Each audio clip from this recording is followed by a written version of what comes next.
किशोर किशोर सुंदर अरे सबसे सुंदर किशोर किशोर सुंदर अरे सबसे सुंदर पावन मिथिला आई के डेट में हमारी रिलीज है पेज पर मौसम चौधरी ऑफिशियल पेज पर जाय पर जाकर हम सब सुन सके छी और कहबे संगे कि सीता के घरे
कतेक सुंदर भाव छे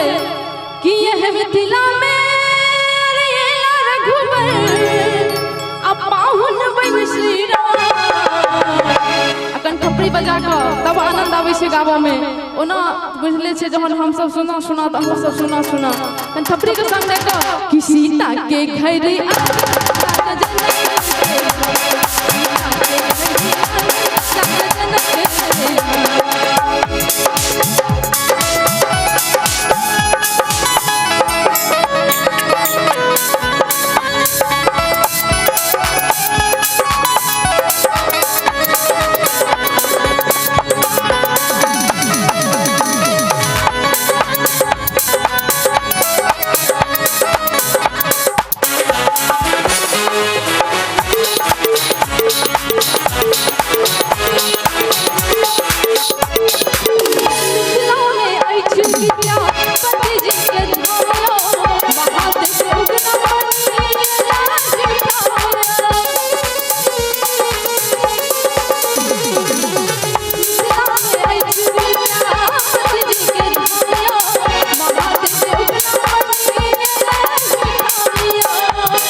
अपना ईमानदारी के साथ कने हाथ उठा लेबे सब गोटे आशीर्वाद देबा के लेल और थपड़ी बजा के कि सीता के घरे आंगन राजा जनक के